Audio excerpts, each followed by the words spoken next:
Picture the skies of ancient myth torn apart by a war of unimaginable scale. Titans, colossal beings of primal power, clash against the new order of the Olympian gods. Lightning cracks the heavens, mountains are hurled like stones, and the very fabric of reality trembles. But amid this chaos, something shifts. A searing light, brighter than 1,000 suns, erupts from the hands of the Titans. It's not fire, not lightning, but something far more terrifying, a weapon of pure plasma energy, humming with the raw essence of creation itself. In an instant, the tide of battle turns. And for one breathtaking moment, it seems the old gods might actually win. What you just envisioned isn't merely a scene from legend. It might be one of history's oldest and most startling secrets, a forgotten technology so advanced, so devastating, that it was remembered not as science but as myth.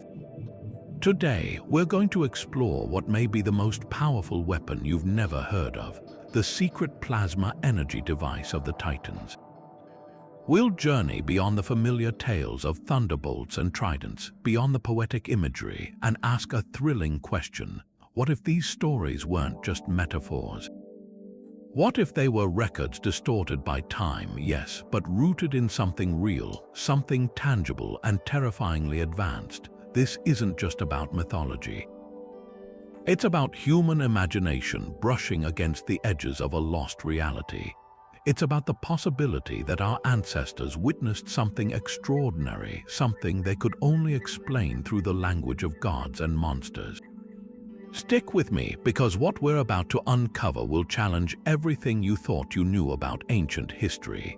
We'll examine the clues hidden in age-old texts, cross-reference legends from cultures thousands of miles apart, and dive into the startling similarities between descriptions of divine weapons and our modern understanding of plasma energy. This is a story of cosmic conflict, yes, but also of lost knowledge, of possibilities that hint at a past far more sophisticated than we've been taught. By the end of this video, you won't just hear a myth, you'll witness a mystery unfold piece by compelling piece. So let's begin where all great stories start, at the edge of the unknown. To understand this weapon, we first need to understand the beings who wielded it. The Titans were not merely the predecessors of the Olympian gods, they were the fundamental, primordial forces of the universe given form. In the beginning, there was only chaos, a formless void. From it emerged the first deities, the primordials like Gaia, the earth, and Uranus, the sky. Their union produced the first generation of true rulers, the 12 Titans, 6 brothers and 6 sisters, led by the formidable Cronus. These beings were not just large, they were the literal embodiments of the world's raw components. Oceanus was not a god of the ocean. In a very real sense, he was the world-encircling river. Hyperion was the celestial light itself, and Theia was the dazzling brightness of the sky. Their power was not borrowed or granted, it was innate, a fundamental part of the cosmic order. They represented the untamed, often brutal, forces of nature, absolute, unchallengeable, and immense. They were the architects of the First Age, the Golden Age, a period of primordial perfection under their direct rule. This era of Titan rule was shattered by the event known as the Titanomachy, a war for cosmic supremacy that makes every other conflict in mythology seem like a minor skirmish. It was a 10-year cataclysm that pitted the old god, the Titans, against the new generation, the Olympians led by Zeus. The scale is almost impossible to overstate. This wasn't a war fought on battlefields, it was a war that created battlefields. The poet Hesiod describes the shockwaves of their combat making the depths of Tartarus itself tremble. The very foundations of the earth and sea groaned under the strain. Mountains became ammunition, hurled like pebbles, and the sheer sound of their clashing was a continuous, world-shattering roar. This context is vital. We often picture Zeus's victory as inevitable, his lightning bolt the ultimate weapon, but the myths themselves suggest the outcome was far from certain. The Titans, as the original masters of the cosmos, held power that was deeply rooted in the fabric of existence. They weren't just fighting with brute strength, they wielded the primordial energies of the universe itself. This sets the stage for a desperate, all-out war where the old order would have undoubtedly reached into its deepest reserves of power, unleashing arsenals that the upstart Olympians could scarcely comprehend. The Titans were not simply overthrown, they were overcome after a struggle that pushed the very limits of divine power, a struggle where a secret weapon of pure, devastating energy would not just be possible, it would be a necessity. So if divine weapons are such a consistent thread across the world's mythologies, what does that tell us about the Titans? They were the original gods, the primordial rulers. Logically, their arsenal wouldn't just be a match for the Olympians. It would be the source, the prototype, something far more ancient and fundamentally powerful. While Zeus's lightning bolt was forged by the Cyclopes as a tool for a specific war, the Titan's weapon, as suggested by those cryptic descriptions, seems to be an innate extension of their very being. It wasn't crafted, it was manifested. This distinction is crucial. It moves the concept from a manufactured object to a raw, uncontrolled expression of cosmic energy. And that makes it far more terrifying and far more plausible as the forgotten technology we're exploring. This wasn't a weapon you could hold, it was a force you channeled, the unleashed power of a primordial universe. Now, to find evidence of this incredible weapon, we must become textual archaeologists, sifting through the layers of myth and poetry to uncover the faint, glowing fragments of a lost truth. Our first and most crucial dig site is the work of the ancient poet Hesiod, writing in the 8th century BCE. In his foundational text, Theogony, which translates to the birth of the gods, he provides our most detailed account of the Titanomachy. While he famously details the lightning bolts of Zeus crafted by the Cyclopes, he also includes descriptions of the Titan's own arsenal that are far more mysterious and far more compelling. Look closely at these lines describing the battle. And the boundless sea roared terribly around, and the earth crashed loudly, and the wide heaven groaned, shaken. And great Olympus reeled from its foundation under the charge of the undying gods, and a heavy quaking reached dim Tartarus. This is more than just poetic exaggeration about a big fight. This is a systematic description of a cataclysm affecting every layer of reality, the sea, the earth, the sky, and even the underworld. The language implies a universal, vibrational force, a shockwave. But it's a later, more obscure passage that truly ignites our investigation.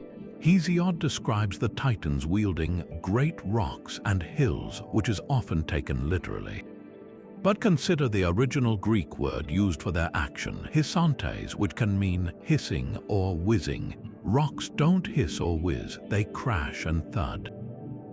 This specific verb evokes something else entirely, the sound of something moving with immense speed and energy, something like a superheated projectile leaving a trail of ionized air in its wake. It is a tantalizing, almost accidental clue, a descriptor that feels out of place for mere boulders but perfectly apt for something far more advanced. But Hesiod is just the beginning. To go deeper, we must venture into the realm of lost epics. Ancient sources speak of a grand cyclical poem called the Titanomachy, attributed to a shadowy figure named Eumelus of Corinth. This epic, now lost to time except for a handful of fragments quoted by later authors, was entirely dedicated to the War of the Titans. Imagine what secrets it must have held. One surviving fragment, preserved by a later scholar, is utterly electrifying. It describes the Titan Hyperion, the Lord of Light, not just bringing the dawn, but unleashing a radiance that scorched the ether, a light that was not for seeing but for burning. The ether was the pure, fiery air of the upper heavens, the domain of the gods themselves. This wasn't sunlight, this was a weaponized beam of energy so intense it could damage the very fabric of the divine realm. Another fragment speaks of Krios, a lesser-known titan, using a force that shakes the very pillars of the world. In mythology, the pillars were the columns separating heaven and earth, held by the Titan Atlas. To shake them was to threaten the entire cosmic structure. This isn't hyperbole, it's a description of a weapon with planetary scale implications. Finally, we turn to the mystical Orphic hymns, a collection of sacred texts used in secretive religious rites. These hymns are filled with coded, esoteric language meant to convey hidden truths about the nature of the gods. The hymn to the Titans addresses them not as simple giants, but as the firstborn bearers of blazing fire and the source of the primordial flame. Most strikingly, it pleads with them to reveal your splendid, terrible light. The word for terrible here is Danon, which carries a meaning closer to awe-inspiring and formidable. This splendid, terrible light is presented as their inherent ultimate power, a light to be revealed, not simply used. It is depicted as both glorious and devastating, the core of their identity and their might. When we stitch these fragments together, Hesiod's hissing hills, the lost epic's scorching radiance, and the Orphic's splendid, terrible light, a consistent and startling picture begins to develop. We are no longer looking at metaphors for natural disasters. We are looking at a coherent, cross-referenced description of a plasma-based energy weapon, remembered across centuries by different poets and traditions, all pointing toward the same terrifying conclusion.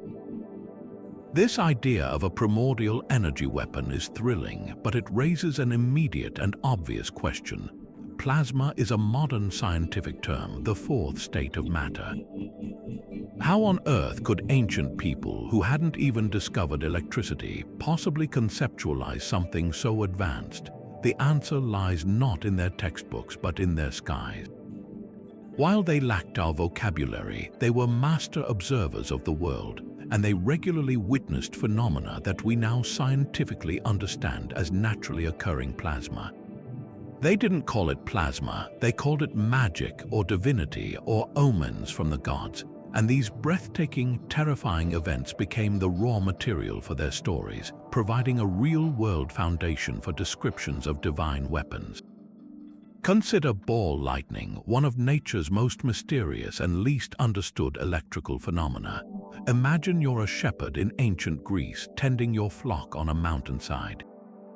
A storm rolls in, dark and furious. Suddenly, a sphere of glowing, shimmering light, perhaps the size of your head, drifts silently from the clouds. It hovers in the air, moving against the wind, sizzling with an unearthly energy before vanishing with a thunderous clap or simply fading away. How would you possibly explain that? You describe it as a divine projectile, a ball of pure fire from the heavens. Historical records are filled with such accounts. The Roman author Seneca wrote about globe-shaped fires that would appear during thunderstorms, sometimes even landing on the masts of ships. These weren't myths, they were documented events that defied all contemporary understanding. For an ancient poet trying to describe the weapon of a titan, the behavior of ball lightning, its movement, its sound, its apparent sentience, would provide a perfect first-hand reference for a contained, guided energy blast. Then there's the more common but no less mystical St. Elmo's fire. This is a plasma discharge that occurs when a strong electrical field, like during a thunderstorm, creates a glowing violet or blue corona around sharp, pointed objects. To ancient sailors, this was a regular and deeply spiritual occurrence. After weeks at sea, caught in a terrifying tempest, they would see this ethereal fire dancing on the tips of the ship's masts, the yardarms, even the heads of the sailors themselves. It didn't burn, it just shimmered and crackled with a soft, haunting sound. They named it after Saint Erasmus, the patron saint of sailors, believing it was a sign of his protection. But before it was a Christian symbol, this phenomenon was known to the Greeks, who saw it as a manifestation of the Dioscuri Castor and Pollux, the twin gods who were the protectors of sailors. This is a direct, observable link, a visible electrical plasma phenomenon being immediately interpreted as the presence and power of a deity. If a simple demigod could manifest this kind of energy, what kind of awesome, controlled conflagration could a primordial titan unleash? Saint Elmo's fire demonstrates that the ancients were not only familiar with the visual and auditory signature of plasma, but were also primed to attribute it to a divine source. Beyond these terrestrial wonders, the ancients also looked to the heavens for signs, and what they saw often defied explanation. Chinese astronomers in the 2nd century BCE meticulously recorded guest stars, what we now call nova and supernova. But they also wrote of sparkling stars that darted across the sky in erratic paths, descriptions that sound less like meteors and more like unidentified aerial phenomena. The Roman historian Livy documented prodigies, strange events interpreted as omens from the gods. These included accounts of phantom ships glowing in the sky and shields of fire sweeping across the clouds. In one particularly striking account, he describes a rain of light that fell over a city, illuminating the night without any apparent heat or sound. These weren't just weather events, they were anomalies that challenged reality itself. For a culture that believed the gods lived in the sky, the most logical explanation for a moving, intelligent light in the heavens was that it was a tool or a weapon of a celestial being. When a poet like Hesiod or the author of the lost Titanomachy sat down to describe the ultimate conflict, they wouldn't have to invent the visuals of energy weapons from whole cloth. They would draw from a rich cross-cultural tapestry of shared celestial experiences, glowing orbs, beams of light, and fiery manifestations that were already deeply woven into their understanding of the divine. They were describing with the best language they had something they or their ancestors had genuinely witnessed. The myth wasn't the invention of the weapon, it was the interpretation of its effect. Now, with these real-world phenomena as our backdrop, we can attempt the incredible, to reconstruct the Titan's ultimate weapon, not as a vague concept, but as a specific, terrifying device. What would such an armament have looked like? What would it have been called? By diving into the very language of the myths themselves, we can begin to piece together a startlingly coherent picture. Let's start with its potential name. The Titan's own names are a lexicon of primal power. Hyperion means the one who goes above, a being of celestial light. Koios translates to query or intelligence, suggesting a cosmic knowing.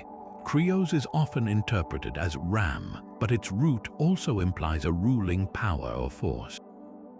If we were to name a weapon that was the culmination of their combined essence, it would need to reflect absolute, unstoppable annihilation. The Greek word for destruction is olthros, meaning utter ruin and demise. The word for primal, cosmic fire is per-iazun, ever-living fire. A compelling, frighteningly apt name for this weapon could be the olthros foes, the destroying light. Or perhaps the per-iazun, the ever-living fire. These aren't just dramatic titles, they are direct, linguistic combinations of the forces the Titans embodied and the utter devastation their weapon would wrought. So what was the olthros foes? The descriptions we've gathered point less toward a simple bolt of lightning and more toward a contained, focused manifestation of raw energy. Imagine a spear of concentrated, blinding white-blue light, so intense it was painful to behold, yet at its core it might have appeared almost liquid, swirling with the ferocity of a star's corona. It wouldn't have flickered like fire, but burned with a terrifying, steady intensity, and it wouldn't have been silent. The texts hint at a sound, a deep, resonant hum that was not just heard but felt, a vibrational frequency that shook the bones of the world. This hum speaks to immense power being channeled and contained, the sound of the cosmos itself being weaponized. Its form is also hinted at in the conflict. While Zeus's lightning is always depicted as a jagged bolt, the Titan's weapon seems to have been more versatile. It could have been projected as a beam from the hands, a lance of pure energy for piercing the heavens. But consider also the description of hissing projectiles. This suggests it could also be manifested as an orb, a contained sphere of plasma like the ball lightning observed in nature, but on a colossal, controlled scale. A titan could hurl this orb, and it would whiz through the air, leaving a trail of ionized atmosphere before erupting on impact in a silent, flashless expansion of pure thermal energy that vaporized everything it touched. This duality, a beam for precision and an orb for area destruction, fits the narrative of a war that required both strategic strikes and overwhelming force. It was less a tool and more a direct extension of their will, a channeling of the primordial chaos that birthed them into a form that could unmake creation itself. But where did such an awesome and terrifying power come from?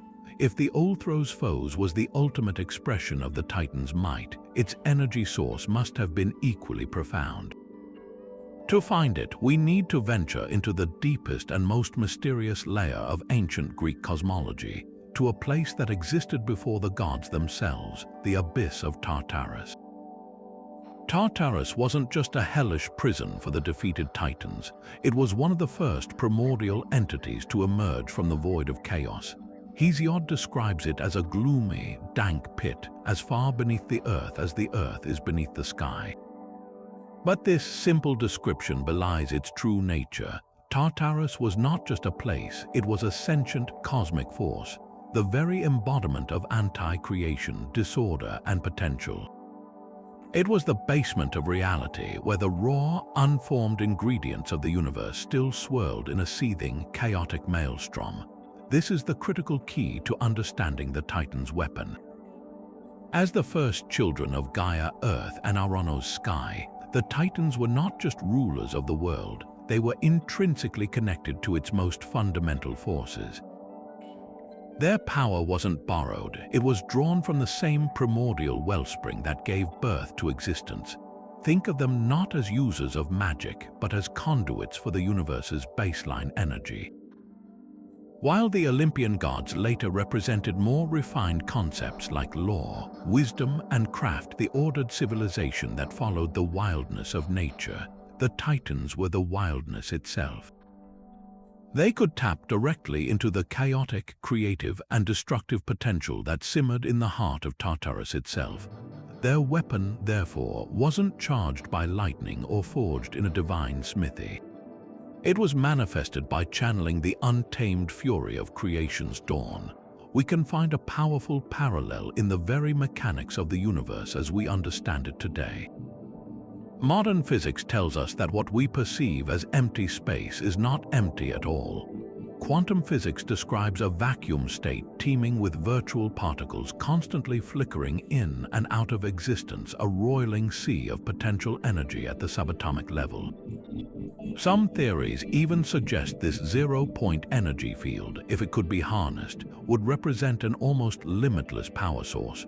Tartarus, in the mythological sense, is a stunningly apt metaphor for this concept.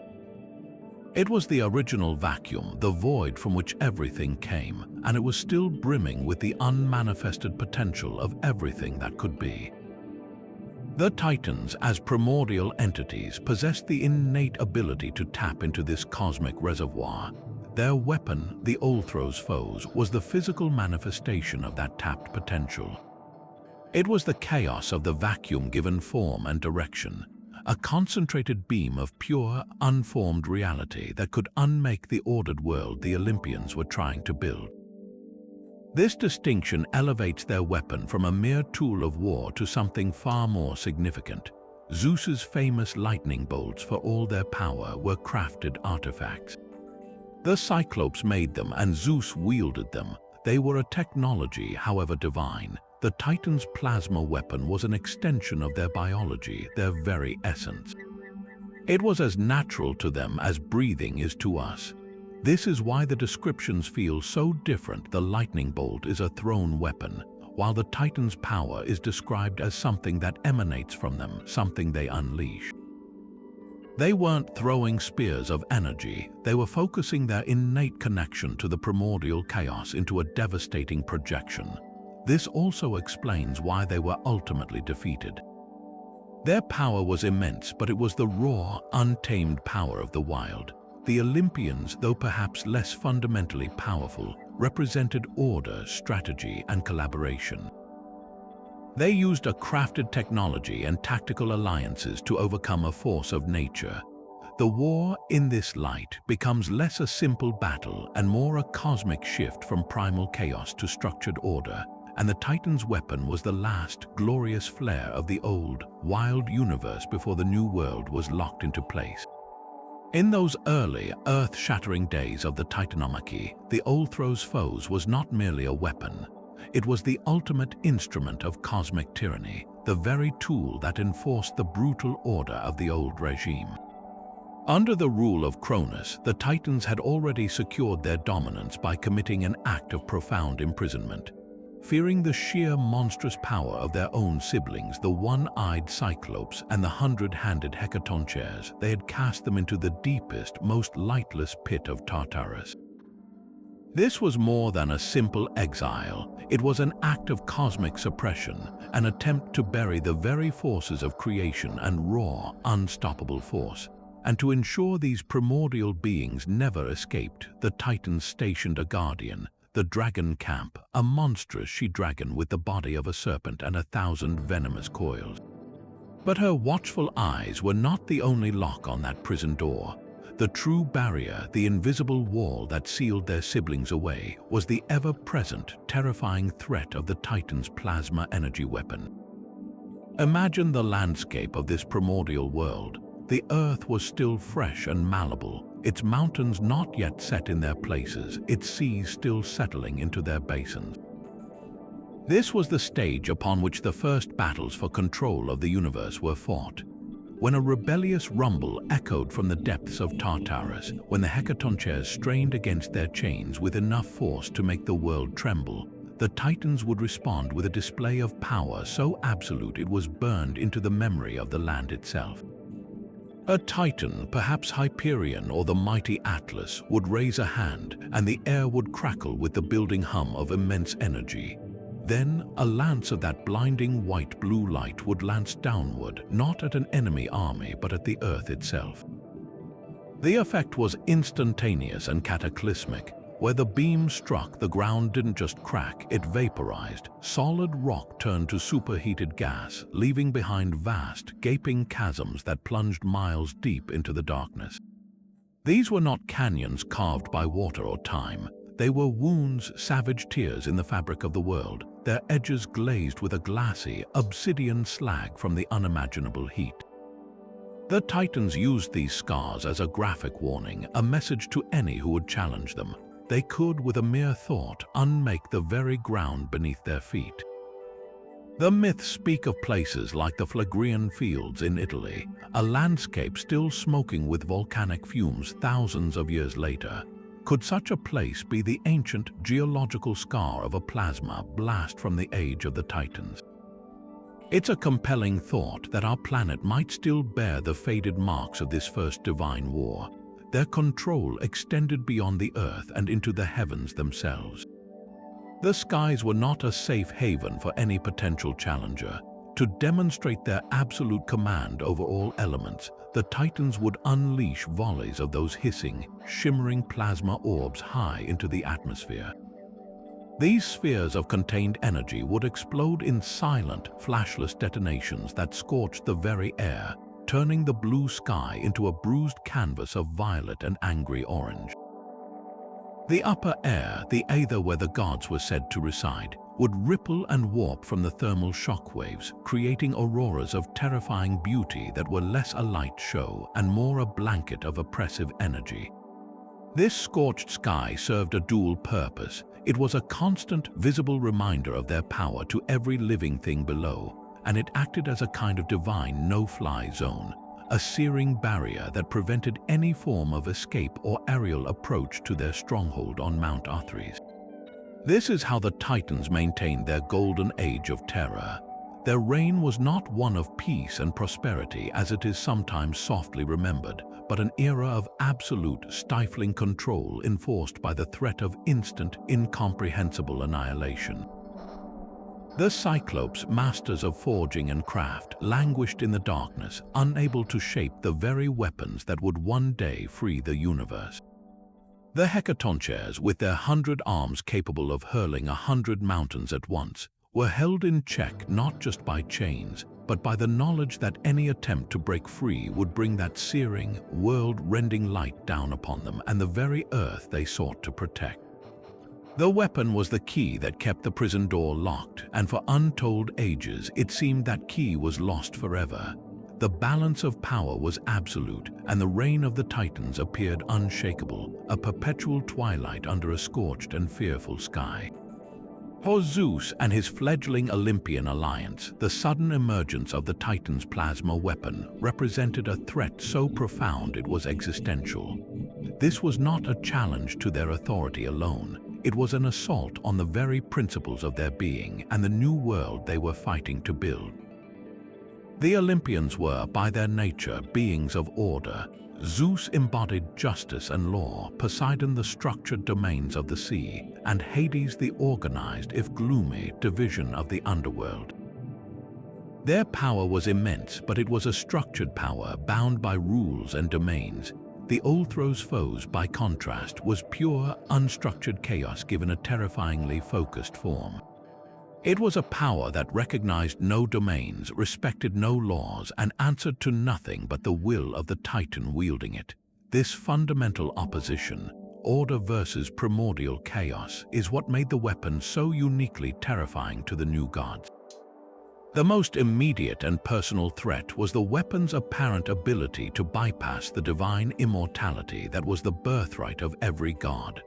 We often think of gods as simply unkillable, but the myths are filled with stories of gods being wounded, tormented, and imprisoned.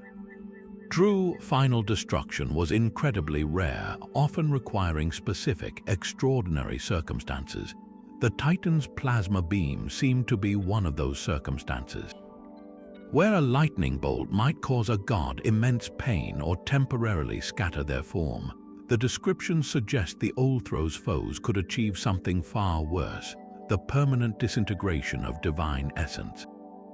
Think of a god's form not as a physical body, but as a concentrated, self-aware pattern of energy and consciousness. The plasma weapon, a mass of superheated, excited particles, wouldn't just damage this pattern, it would overwhelm it, scrambling the fundamental energy that held a god together. It wouldn't just wound, it would unweave. For an immortal being who had never before faced the genuine possibility of absolute, final oblivion, this weapon introduced a fear they never knew they could feel. The unshakable confidence of divinity was instantly replaced by the primal terror of mortality.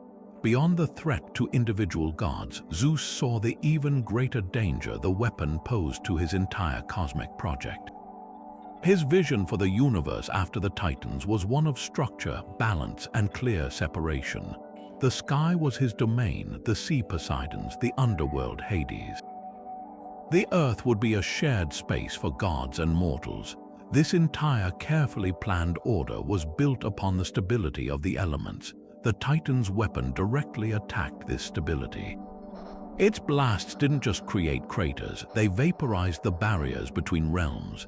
A concentrated strike could theoretically pierce through the crust of the earth and into the depths of Tartarus, or scorch a hole through the atmosphere and into the void beyond. It could blur the lines Zeus was fighting so hard to define, creating chaotic, unstable bridges between worlds that were meant to be separate. The very concept of a defined domain became meaningless in the face of a power that could unmake the ground beneath it and the air above it in an instant. Furthermore, the weapon's energy signature was anathema to the Olympian mode of power. Zeus's lightning is described as a brilliant, flash-bang burst of power, loud, dramatic, and over in an instant. The Titan's plasma emitted that constant, oppressive hum, a sound that vibrated through the divine realm itself. This wasn't just noise, it was a constant, draining interference. It's conceivable that this resonant frequency could disrupt the concentration required for an Olympian to wield their own powers effectively. How can you summon a storm or command the seas if the very air is buzzing with a chaotic energy that scrambles your divine intent? The weapon wasn't just a tool for attack, it was a tool for suppression, creating an environment where only Titan-like primordial power could function properly. It turned the battlefield into a place where the Olympian strengths were diminished and the Titans were amplified. This explains Zeus's seemingly desperate and strategic reaction. He didn't just need more power, he needed a different kind of power. He needed a force that could counter the chaotic, disintegrating energy of the plasma. His journey to free the Cyclopes and Hecatoncheires from Tartarus was the pivotal moment of the war, not just because it gave him allies, but because it gave him the perfect counter-weapon. The Cyclopes forged his lightning bolts, yes, but think about what a lightning bolt is. It is an instantaneous, hyper-focused arc of electrical energy. It is the ultimate symbol of structured power, a defined path of incredible force that travels from point A to point B with precision. It was the antithesis of the Titan's wide beam, area of effect plasma blast. The lightning bolt was a surgical instrument designed to counter a weapon of mass destruction. It could strike a Titan's hand as they channeled the energy, interrupting the flow. It could pinpoint a weakness with impossible accuracy. Zeus feared the Olthros' foes because it threatened to unravel his entire universe before he could even build it. His victory, therefore, wasn't achieved by matching the Titan's chaos, but by imposing a superior order upon it. He used a precise, calculated power to overwhelm a raw, untamed one, saving the structured cosmos from being unmade by the very force that had once created it. This staggering advantage, this absolute power held by the Titans, seemed an insurmountable wall. The war had reached a devastating stalemate, a 10-year grind of unimaginable violence where the Olympians' courage and growing strength were consistently met with the world-rending fury of the Olthros' foes. Zeus, from his command post on Mount Olympus, faced a terrible calculus. He could not win a direct confrontation. Every charge was repelled, every strategic gain was erased by a single, searing blast of primordial light. He needed a new strategy, something beyond sheer force.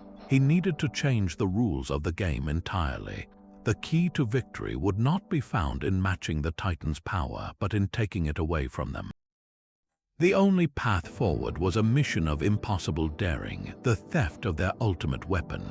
But how do you steal something that isn't an object? The Olthros' foes wasn't a sword resting in a scabbard or a helmet on a shelf. It was a manifested power, an extension of the Titan's very being, channeled from the chaos of Tartarus itself. You couldn't simply pick it up and run. To steal, it meant to sever the Titan's connection to its source, to find the metaphysical key that unlocked this terrifying ability and turn it against them. This required not a warrior, but a trickster. It required inside knowledge, and it pointed the strategic eye of Zeus toward the most complex and unpredictable of all the Titans, Prometheus, whose name means forethought. Prometheus was an anomaly, a Titan by birth. He had fought alongside his kin in the early days of the war. Yet he was also a creature of profound intellect and foresight, qualities that often set him at odds with the blunt, forceful rule of Cronus. Myths suggest a growing disillusionment within him. He saw the Olympians not just as rebellious children, but as the architects of a more just and ordered future, a world where cleverness and wisdom could triumph over raw, tyrannical strength. This ideological rift made him the perfect, if perilous, ally for Zeus. The king of the gods would have approached him not with a threat, but with a promise, a vision of a new world where a mind like Prometheus's would be valued, not suppressed. The details of their pact are lost to the deepest shadows of myth, but the outcome is clear. Prometheus, the forethinker, agreed to betray his own kind and provide the crucial intelligence needed to cripple them. His role was that of the ultimate spy. He wouldn't steal the weapon himself, he would provide the blueprint for its theft. From his position within the Titan ranks, he could observe the rituals, the chants, the specific alignments of celestial bodies, or the focuses of will that were required for a Titan to channel the energy of the abyss. He might have revealed that this connection wasn't flawless or instantaneous. Perhaps it required a moment of intense concentration, leaving the Titan momentarily vulnerable. Maybe the power needed to be grounded or focused through a specific sacred object, a staff, a gem, a particular standing stone on Mount Othrys that acted as a conduit, a lens for the chaotic energy of Tartarus. Prometheus would have passed this irreplaceable information to Zeus, whispering the secrets of primordial power into the ear of the new order. With this priceless intelligence in hand, the next phase of the plan could begin. This was a job for sheer, undetectable speed and guile. This was a job for Hermes, the messenger god, still young but born with an innate talent for stealth and cunning, was the perfect agent for this divine Black Ops mission. Don't imagine a dramatic battle, imagine the absolute opposite. Imagine the dead of night during a temporary lull in the fighting, the air still acrid with the smell of ozone and scorched earth. Hermes, with his winged sandals, would have moved without a sound, a blur of motion too fast for even a Titan's enhanced senses to detect. His target was not a vault, but the conduit, the focal point that Prometheus had identified. The mission itself would have been a masterpiece of precision. If the source was a physical object, Hermes would have had to switch it with a perfect replica crafted by the Cyclopes, a fake that would hold just long enough to be discovered too late. If it was a specific location, a nexus of power, he might have had to inscribe it with counter-sigils provided by Prometheus, symbols that would disrupt the energy flow like a wrench thrown into gears. If the vulnerability was a moment of ritual, he would have had to strike in that exact second, creating a diversion, a phantom sound, a fleeting shadow, that broke the Titan's concentration at the critical moment, causing the channeled energy to backlash upon them. The goal was not destruction, but disruption. It was to introduce a flaw into a perfect system, to create a short circuit in the cosmic circuitry of the Titan's power. The immediate effect was not a loud explosion, but a profound and terrifying silence. On the front lines, a Titan, perhaps Hyperion himself, would have raised his hands to unleash the Ulthros' foes upon a charging legion of Olympians. The familiar hum would begin to build, the air would warp with gathering heat, and then it would simply sputter and die. The power would retreat, not just from his hands, but from all of them. A wave of weakness would have passed through the Titan ranks, a sudden and chilling emptiness where the familiar torrent of cosmic power had always flowed. The shock and confusion would have been absolute. For the first time in the long war, they felt vulnerable, they felt fear. This single, brilliant act of theft did not win the war in an instant, but it broke the Titan's spine. It leveled the playing field. The weapon that had guaranteed their dominance was gone, neutralized not by a greater power, but by a greater cunning. The Olympians, sensing the shift in the very air, charged with renewed, furious hope. The Hecatoncheires, finally unleashed from their Tartarian prison, now entered the fray without fear of being instantly vaporized, hurling 300 mountains at once at the disoriented Titans. The tide had turned irrevocably. The age of brute force was ended by a clever trick, a stolen secret, and the swift, silent wings of a messenger god, proving that even the most absolute power has a weakness, and that weakness is often found in the foresight of a betrayer. With the Titan's devastating power suddenly neutralized by Hermes' brilliant sabotage, the battlefield was transformed in an instant. The oppressive hum of the Ulthros' foes was replaced by a deafening silence, and for the first time, the Olympian forces saw genuine confusion in the eyes of their colossal enemies. But Zeus knew this advantage was temporary. The Titans were weakened, not defeated. Their connection to the primordial chaos could be re-established. To secure a final victory, the Olympians couldn't just rely on a clever trick. They needed a weapon of their own, something that could not only match the Titan's power but fundamentally counter its very nature. This was the moment the Cyclopes had been waiting for. Freed from their eternal imprisonment in Tartarus, these master smiths, Bronze thunder, Steropes lightning, and Arge's brightness were not just grateful, they were brimming with a creative fury that had been pent up for eons. Their forge was not a simple hearth but the heart of a volcano, and their anvil was the bedrock of the world itself.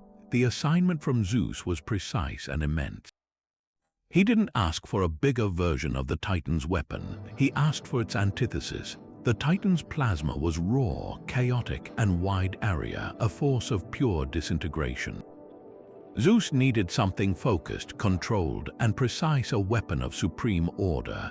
The Cyclopes understood the assignment on a fundamental level. They didn't just hammer metal, they worked with the very fabric of reality.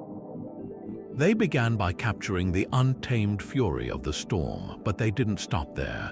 They drew the essence of certainty from the concept of justice, the unbreakable will from the heart of the mountain, and the instantaneous speed of a divine thought. These abstract concepts were woven into the very energy of the weapon they were creating.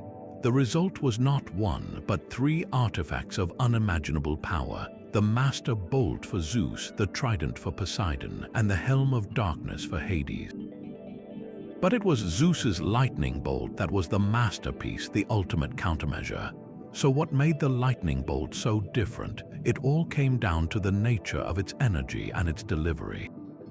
The Titan's plasma weapon was a sustained beam, or a volatile orbit was about area denial and overwhelming continuous force. It scorched the air and melted the landscape. The lightning bolt was the opposite, a hyper-focused arc of energy that traveled in a perfectly straight line from its source to its target at impossible speed. Think of it as the difference between using a flamethrower and a laser-guided sniper rifle. The flamethrower, the plasma weapon, creates a wall of fire, terrifying and destructive, but it consumes vast amounts of fuel and can be unwieldy. The sniper rifle, the lightning bolt, is about a single, perfectly placed shot that achieves its goal with minimal expenditure of energy and maximum efficiency. This precision was its greatest advantage. A Titan charging a plasma blast would need a moment to gather the chaotic energies, a moment of vulnerability that Prometheus had revealed. Zeus's lightning bolt had no such charge time. It was willed into existence and unleashed in the same instant. It could strike the hand of a Titan as they were summoning their power, interrupting the flow and causing a catastrophic feedback loop. It could strike the eye of a giant, a tiny, specific target, with enough concentrated force to fell them. It was a surgical instrument designed to exploit the weaknesses of a larger, more brutish opponent. Furthermore, its energy was fundamentally ordering. Where the Titan's plasma was chaotic and sought to break things down into their base components, the lightning bolt was a catalyst for forced structure. Its immense electrical charge could, in a way, rewrite the local reality, imposing a temporary but absolute order upon the chaotic energy of a plasma blast, effectively cancelling it out upon contact. The very sound of the weapons defined their nature. The Titan's weapon emitted that deep, unsettling hum that vibrated through the bones of the world, a sound of building, oppressive power. The lightning bolt was announced by a sharp, deafening crack of thunder that arrived after the bolt had already struck. The sound was not a warning of its coming, but an announcement of its work already being done. It was the sound of decisive, instantaneous judgment. In the final stages of the war, this difference became the key to victory. The Olympians, now armed with their own divine weapons, could engage the Titans directly. Zeus would use his lightning to precisely disrupt their attacks, while Poseidon's trident would shake the earth beneath their feet, and Hades, moving unseen with his helm, would sow confusion and fear from the shadows. The Titans, accustomed to winning through overwhelming force, had no strategy for an enemy that could strike with such speed, precision, and tactical intelligence. The Master Bolt was more than a weapon. It was the physical embodiment of the new Olympian ethos, order triumphing over chaos, intelligence overcoming brute strength, and a new, structured era dawning in a single, brilliant flash of light. The sudden silence on the battlefield was more terrifying than any war cry. The oppressive hum that had defined the Titanomachy for 10 long years was gone, replaced by a void of sound that felt somehow heavier. On the front lines, the Titan general, mighty Hyperion, stared at his own hands in bewildered fury. The familiar surge of primordial energy, the searing light of the Olympians' foes, had simply vanished at the moment he willed it into being. A wave of profound weakness passed through the Titan ranks, a chilling emptiness where the torrent of cosmic power had always flowed. For the first time, the old gods felt a truly mortal fear. They were exposed, and high atop Mount Olympus, Zeus saw his opening. With a roar that rivaled the absent hum, he raised the master bolt, and the final, desperate assault on the Titan stronghold of Mount Othrys began. The Olympian advance was a storm of coordinated fury. No longer forced to cower from the searing plasma blasts, the divine army surged forward. Poseidon, with his newfound trident, did not merely command the seas, he called them forth, summoning tsunami-like waves that crashed against the lower slopes of Othrys, eroding its foundations and washing away Titan footholds. Hades, shrouded in the invisibility of his helm, moved like a phantom through the Titan lines, his very presence spreading a paralyzing dread that sapped their will to fight. And leading the charge were the 100-handed hecatoncheires, finally unleashed. Each of their 300 arms hurled boulders the size of mountains in a continuous, apocalyptic barrage that pummeled the Titan defenses. Their throws so precise and relentless they created a near-impenetrable wall of projectile force. Driven back by this overwhelming multi-front assault, the Titans made their last fateful decision, a full retreat to the heart of their power, the summit of Mount Othrys. This was not a sign of surrender, but a strategic consolidation. Othrys was more than a mountain, it was their anchor to the world, a natural conduit amplified by their will, directly linked to the chaotic energies of Tartarus far below. It was the one place where they might still reforge their connection to the Olympians' foes. As they fell back, the very mountain seemed to shudder and awaken. The rock beneath the Olympians' feet grew hot, and veins of angry red light pulsed through the stone, as if the mountain itself was a living entity bleeding primordial energy. The final stand took place at the mountain's peak, within a vast, open plaza hewn from the living rock, dominated by a massive, obsidian monolith, the very focal point Prometheus had revealed to Zeus. This was the conduit stone, the lens through which the Titans channeled the raw power of the abyss. The remaining Titans, including Cronus himself, encircled the stone, pressing their hands against its shimmering, hot surface. In a desperate, unified act of will, they attempted not just to summon their weapon, but to force it. They poured every ounce of their remaining essence into the monolith, striving to bypass the flaw Hermes had introduced, to overwhelm the sabotage with a sheer flood of power from the depths of Tartarus.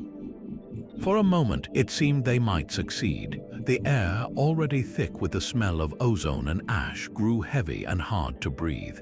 The conduit stone began to glow, not with its usual controlled white-blue light, but with a frantic, erratic pulse of violent colors, sickly greens, furious reds, and a deep, ugly purple. The stolen power was returning, but it was wild, unstable, and utterly uncontrollable. It was no longer a weapon to be aimed, it was a catastrophe begging to be born. The deep hum returned, but now it was a deafening, shrieking whine that promised not order but utter dissolution. Zeus, seeing the unstable vortex of energy building at the peak, knew he had one chance to end this. He raised the master bolt, took aim not at the Titans, but at the heart of the chaotic maelstrom, the conduit stone itself. The resulting collision was not an explosion in any conventional sense. It was a silent, blinding white flash that consumed all sound and color. The precise, ordering energy of the lightning bolt struck the chaotic, overloaded plasma energy at its absolute peak. For a single, frozen instant, the two opposing forces held each other in a perfect, terrible balance. Then reality tore. The overload was too much for the fabric of the world to contain. The energy had to go somewhere. It didn't explode outward, it imploded, collapsing in on itself with such force that it ripped a hole in the battlefield before erupting in a shockwave of pure, silent force. The aftermath was a world remade. The entire peak of Mount Othrys was simply gone, vaporized into a fine, glassy dust that fell as a shimmering rain across the land.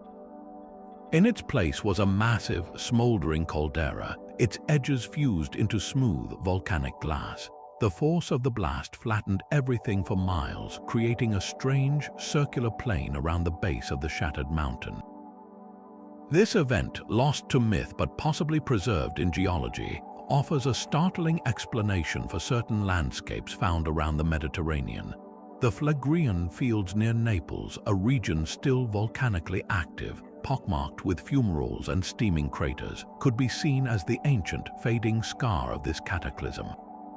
Even the bizarre landscape of Meteora in Greece, with its sheer, monolithic rock pillars jutting abruptly from the plains, takes on a new light. Were these the shattered remnants of the battlefield, the surviving pillars of the world shaken to their core and left as lonely sentinels to a forgotten war? The Battle of Mount Othrys did not end with a whimper or a slow surrender. It ended with a flash of light so profound it scarred the planet itself, a permanent geological testament to the day the old world died and the new one was forged in the heart of a star. With the Titans defeated and chained in the abyssal gloom of Tartarus, the Olympians faced an unsettling question that threatened their hard-won peace: what to do with the weapon. The shattered conduit stone was one thing, but the knowledge, the very blueprint of the Olthros' foes, still existed. It was a dormant potential, a ghost in the cosmic machine that could, in theory, be rediscovered. The terrifying power that had nearly unmade creation could not simply be left lying about. The myths that followed the Titanomachy are not unified on this point, but instead present us with several compelling, conflicting accounts of the weapon's fate, each reflecting a different facet of the Olympian strategy to ensure it could never be used again. One of the most persistent and geographically rich traditions speaks of a deliberate, global disassembly. In this version, the Cyclopes, the very smiths who forged the tools of victory, were tasked with the ultimate act of disarmament. Using their immense hammers and anvils heated in the heart of volcanoes, they did not destroy the weapon's core essence, for such a thing may have been impossible. Instead, they shattered its physical manifestation, perhaps the last remaining focusing crystal or the primal energy itself, into countless fragments. Then, in a divine operation of breathtaking scale, Zeus commanded his allies to scatter these pieces to the farthest, most inaccessible corners of the earth.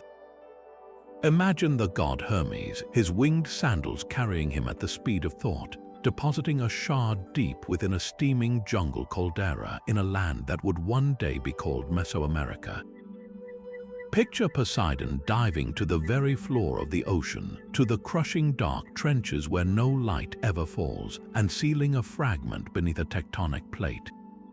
Ares might have hurled one into the heart of a barren, windswept desert, while Demeter could have buried another beneath the roots of the world's oldest, deepest forest.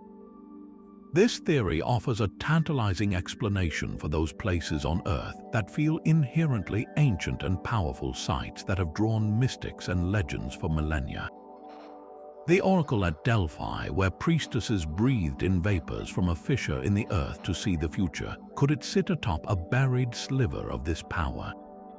The mysterious humming monolith of Uluru in Australia, or the energy vortexes said to exist in Sedona, Arizona.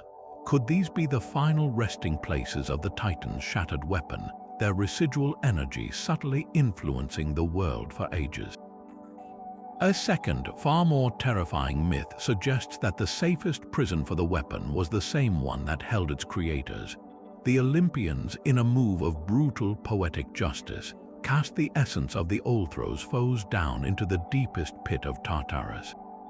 But they didn't just throw it in, they made it a part of the prison's eternal security system.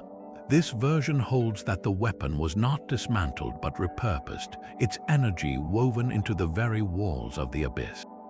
The constant, oppressive hum that now vibrates through Tartarus, the searing heat that washes over the chained titans. This is no longer the weapon being wielded, but the weapon itself becoming an instrument of perpetual torment. It became a barrier of pure, chaotic energy, a wall that burns and unmakes anything that tries to pass through it. This would explain why, in later myths, even gods fear venturing too deep into the underworld. It wasn't just the darkness they feared, it was the active, hostile defense system forged from the very power that almost defeated them. The weapon in this fate is not lost. It is eternally present, a terrifying guard dog chained at the gate of hell, ensuring that the Titans and their greatest tool of destruction are locked away together forever. Yet a third, more philosophical tradition proposes the most final of all conclusions, dissolution. In this version, the Olympians, led by Zeus and the council of the goddess Metis' divine wisdom, understood that the weapon was a perversion of the natural order. It was concentrated chaos, a knot of potential that should never have been tied. To simply hide it or imprison it was to admit it could still exist as a distinct entity. Their solution was far more profound. In a great cosmic ritual, the combined will of the victorious gods focused on the weapon's core and began to gently, carefully unravel it. They did not break it, they untied it. They returned its energy, thread by thread, back to the primordial chaos from which it first sprang, scattering its components across the quantum foam of the universe so that they could never be recoalesced. This act wasn't about power, it was about healing. It was the ultimate act of restoration, mending the tear in reality that the weapon's creation had caused. If this myth is true, then the Olthros foes is truly gone. Not hidden, not guarded, but utterly dissolved back into the background noise of creation. Its awesome power is no longer accessible because it no longer exists as a weapon. It has become, once again, mere potential. This is perhaps the most comforting end for the New World Order, but also the one that most completely severs our modern world from any tangible connection to that primordial power. So which story is true? The beauty of mythology is that they all can be simultaneously. The scattering of fragments speaks to our human desire to find magic and power still latent in our world, hidden just out of sight.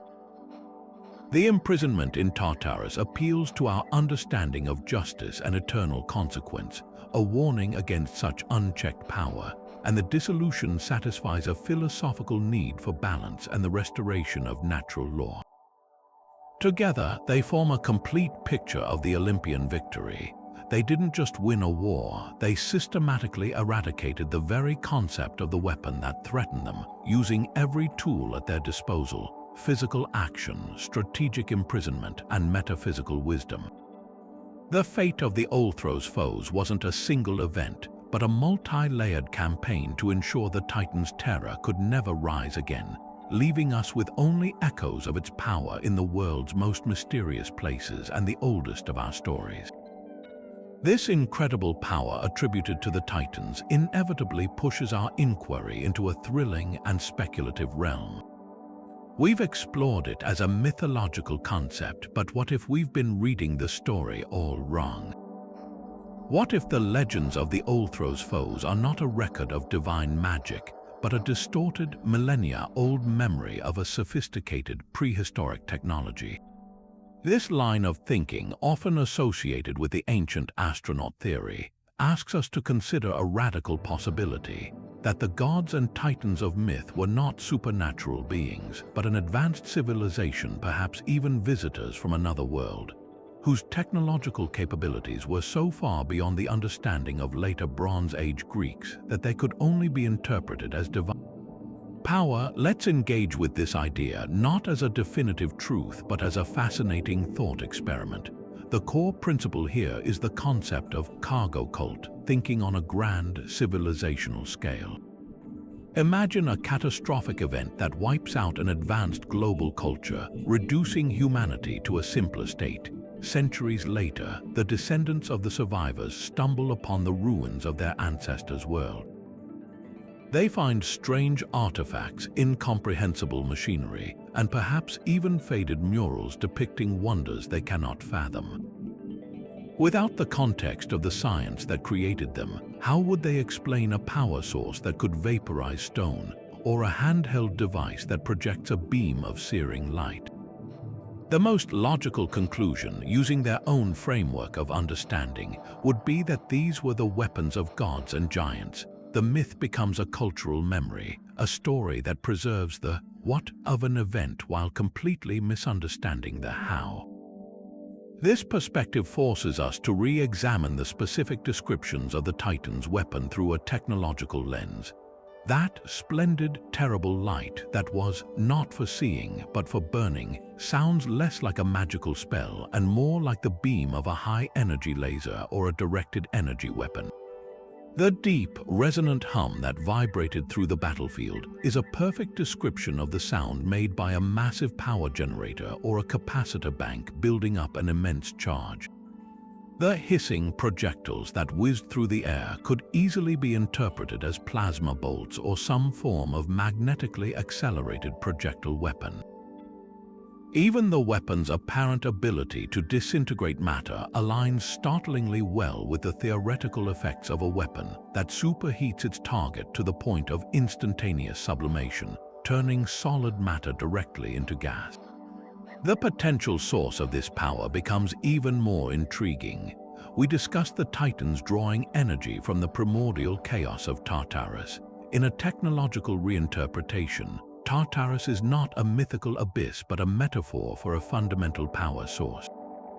This could point to geothermal energy tapped from deep within the earth through advanced drilling technology, or even something more exotic like a zero-point energy reactor, a concept that still exists only in theoretical physics today.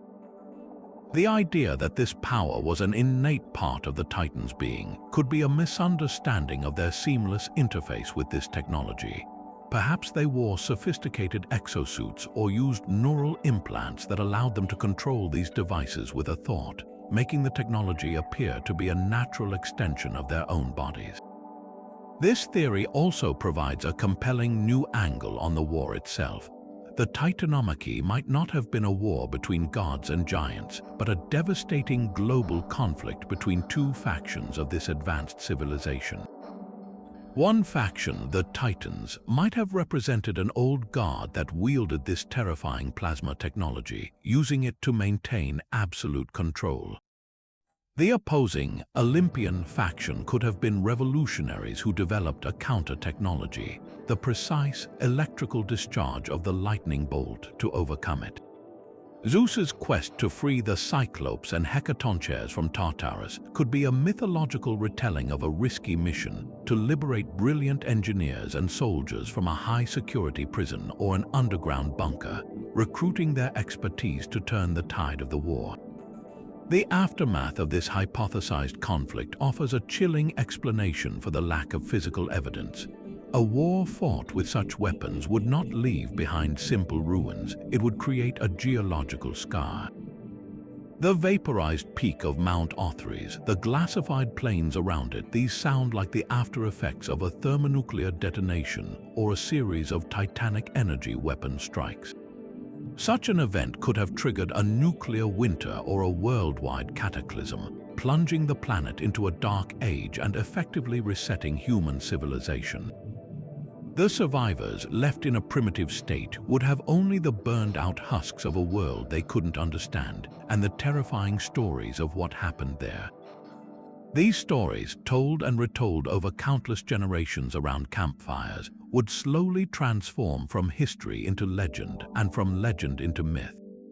The plasma cannon becomes the Olthros' foes, the power plant becomes the heart of Tartarus, and the advanced beings who wielded them become the gods of Olympus and the Titans of old.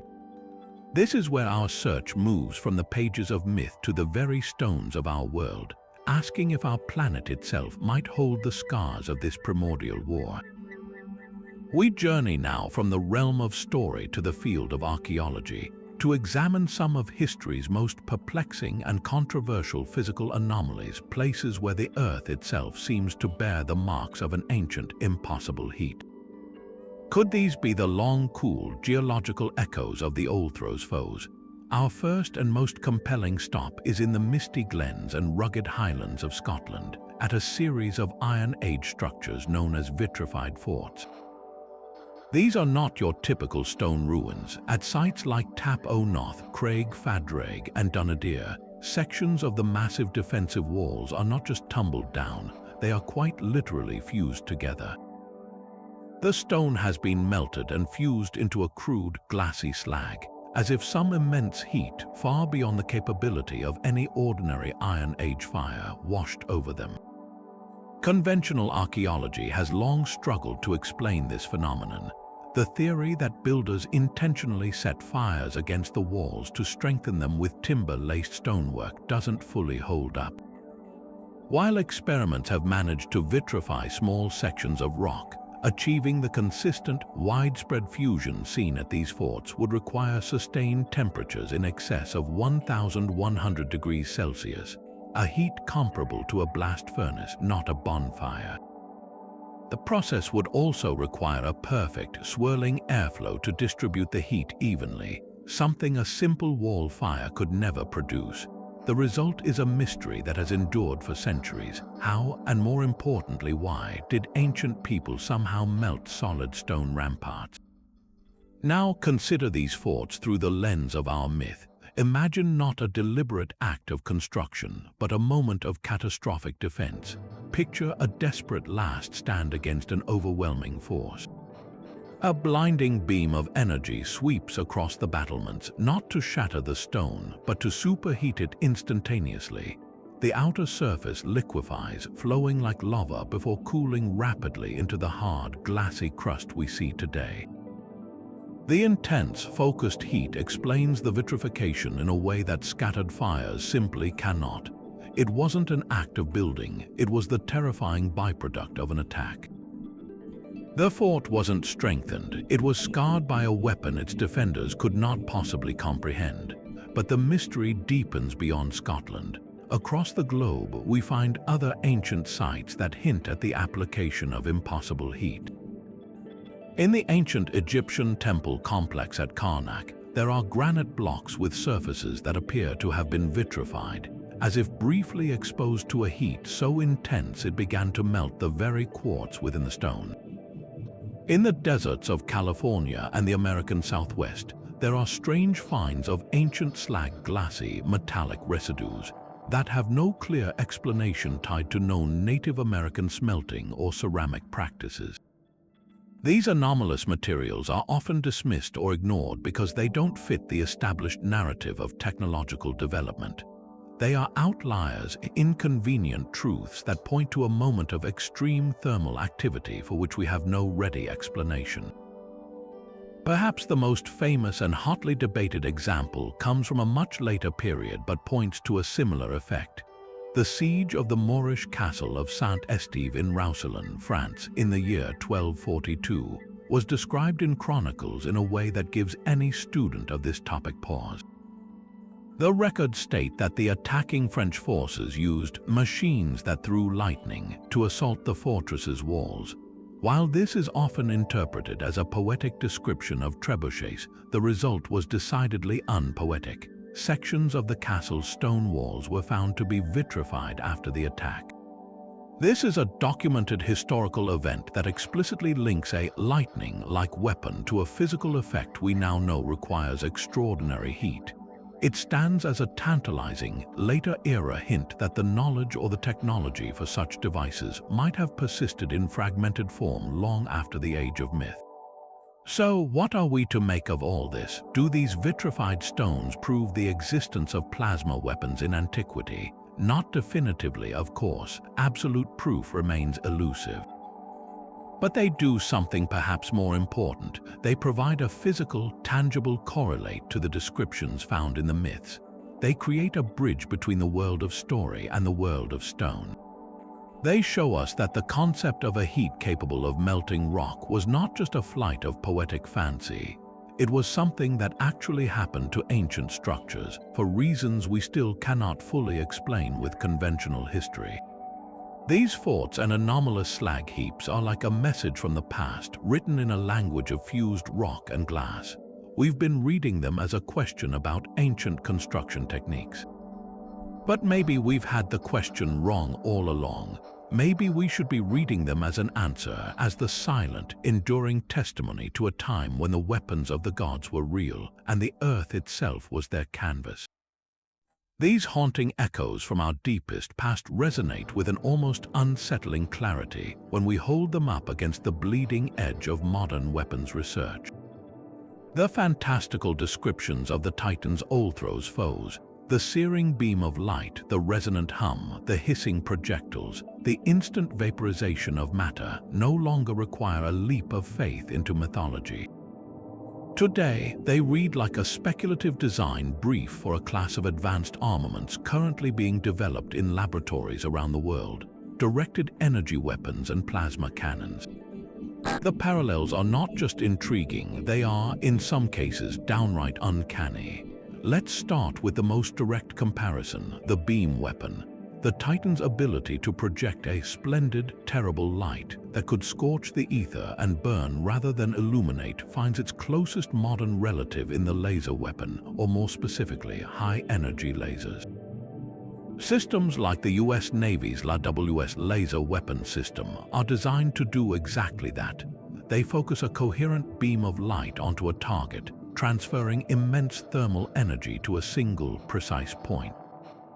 The effect is not a Hollywood explosion, but something far more reminiscent of the ancient descriptions: silent, instantaneous, and devastatingly surgical. A modern laser can burn a hole through the engine block of a drone or the hull of a small boat, causing catastrophic failure. This is a near-perfect parallel to the mythic accounts of the Titan's beam piercing divine armor or vaporizing sections of the landscape.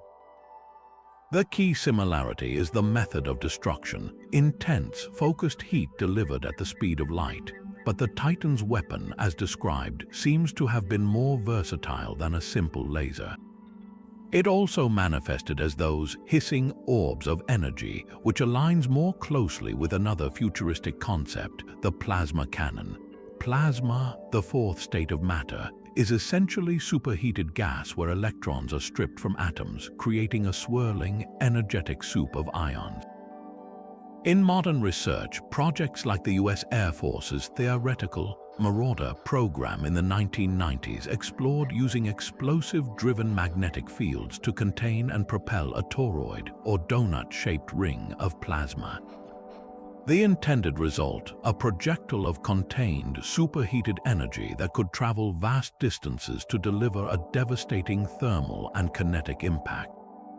The description of this plasma toroid, a self-contained orb of immense energy moving through the air, is a startling match for the hissing spheres the Titans were said to hurl. Both would leave a trail of ionized air, and both would strike with a force far beyond their apparent size. Perhaps the most spine-tingling similarity is not in the projectile itself, but in its sound signature. The ancient texts consistently emphasize the deep, building hum that accompanied the charging of the overthrows foes, a sound that vibrated through the world.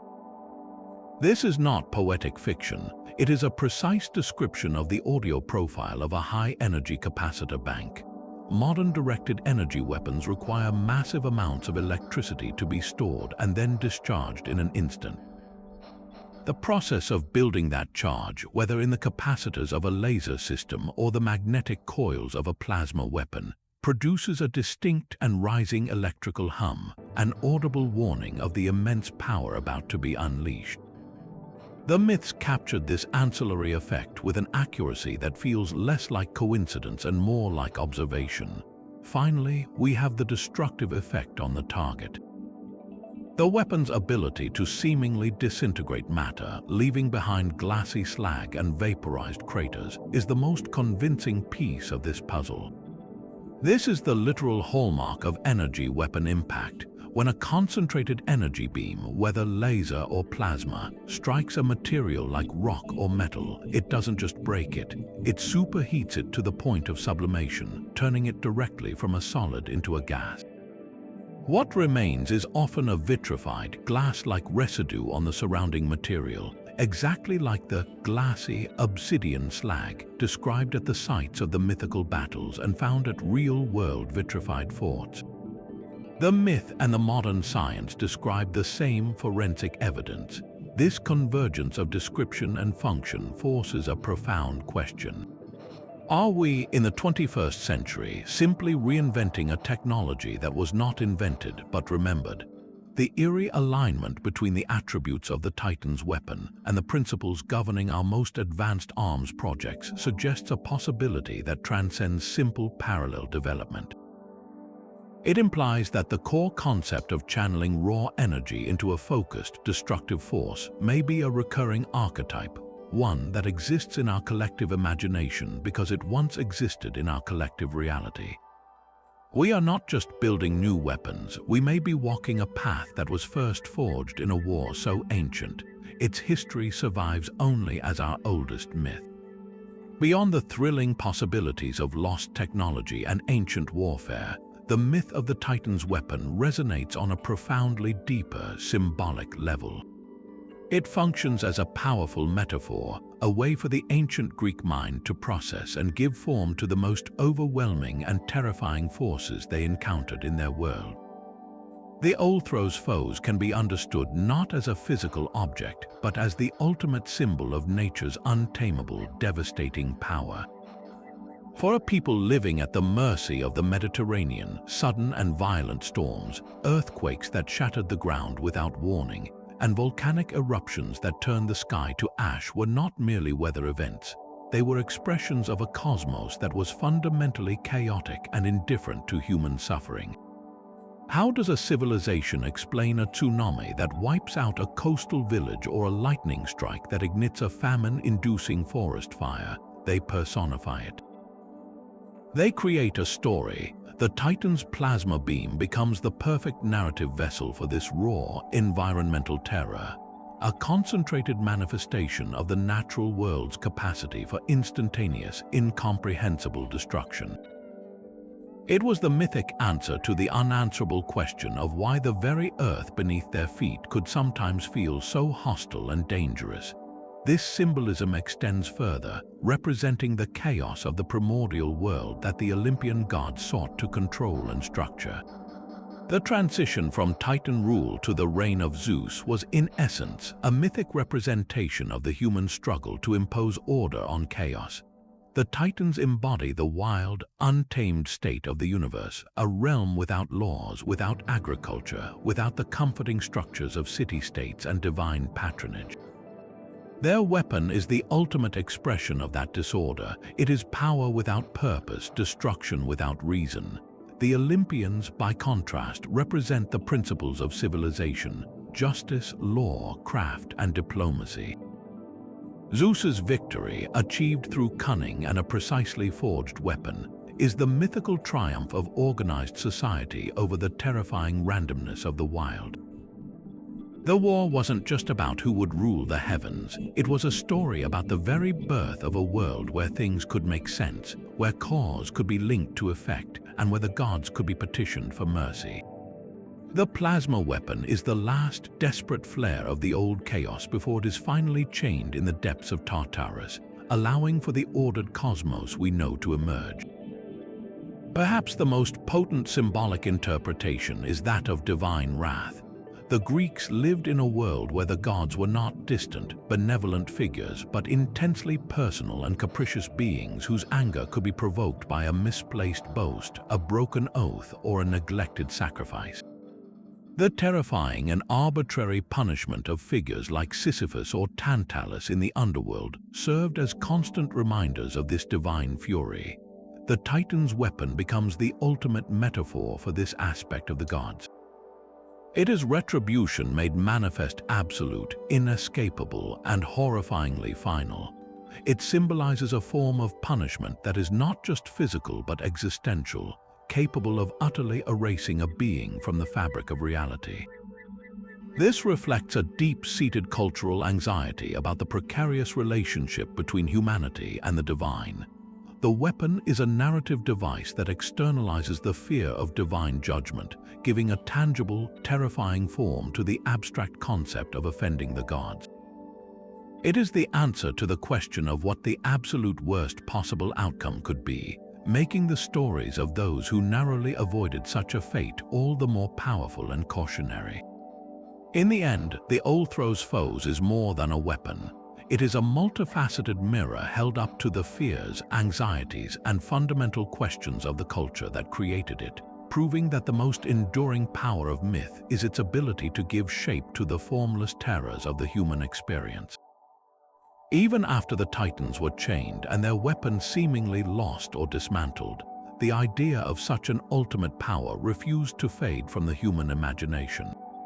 It simply shape-shifted, evolving to fit the new myths and religions that rose to prominence, hiding in plain sight within the tales of sacred artifacts sought by kings and heroes. The concept of the Olympians' foes, this primal force of creation and destruction, found a new home in the legends of the Middle Ages, most notably within the lore surrounding two of history's most famous relics, the Holy Grail and the Spear of Destiny. On the surface, these objects seem utterly different, one a vessel of divine grace, the other a tool of violent conquest. But when we peel back the layers of their stories, we find a common, startling thread that connects them back to that primordial weapon. The Holy Grail is traditionally described as the cup used by Christ at the Last Supper, a symbol of ultimate purity and a source of miraculous healing and eternal life. Yet its earliest pre-Christian origins in Celtic myth tell a different story.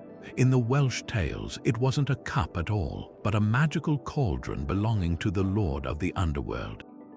This cauldron had no power over sin or salvation. Its power was far more direct and tangible. It could magically provide endless nourishment, and more intriguingly, it could resurrect the dead.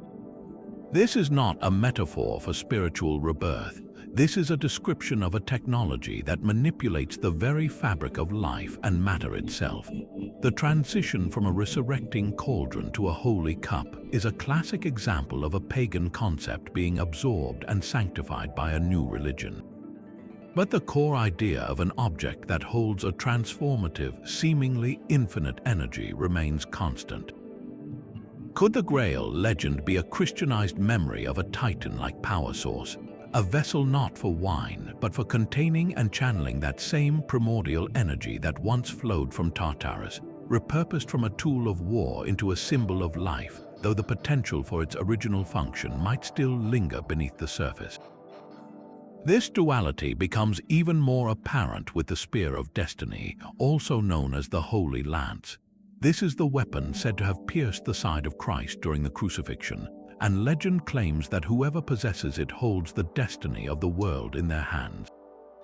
Great historical figures like Constantine the Great, Titanomachy, and Frederick Barbarossa were all said to have sought it, their fortunes rising and falling with its possession.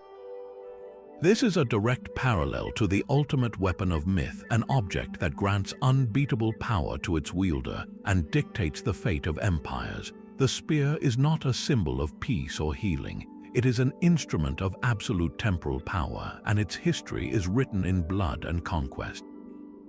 The legends surrounding it speak of a palpable energy, a dark charisma that empowers the holder but ultimately leads to their downfall if they are not worthy. This echoes the Titan's weapon perfectly, an immense innate power that is as dangerous to the user as it is to their enemies if it is not perfectly controlled. The Spear of Destiny feels less like a holy relic and more like the Olympians' foes rediscovered and rebranded for a new age. Its terrifying potential cloaked in religious significance, but its core function unchanged. Beyond the grand tales of knights and emperors, the memory of this power retreated into the shadows, into the coded language and obscure symbols of alchemy. The alchemists of old were not merely primitive chemists trying to turn lead into gold. They were philosophers and mystics on a spiritual quest to uncover the fundamental secrets of the universe. Their ultimate goal was to discover or create the lapis philosophorum, the philosopher's stone. Common knowledge says this stone was sought for transmutation, but its described powers go far beyond that. True adepts wrote that the stone was not a stone at all, but a radiant, crystalline substance that pulsed with an internal light and emitted a great heat.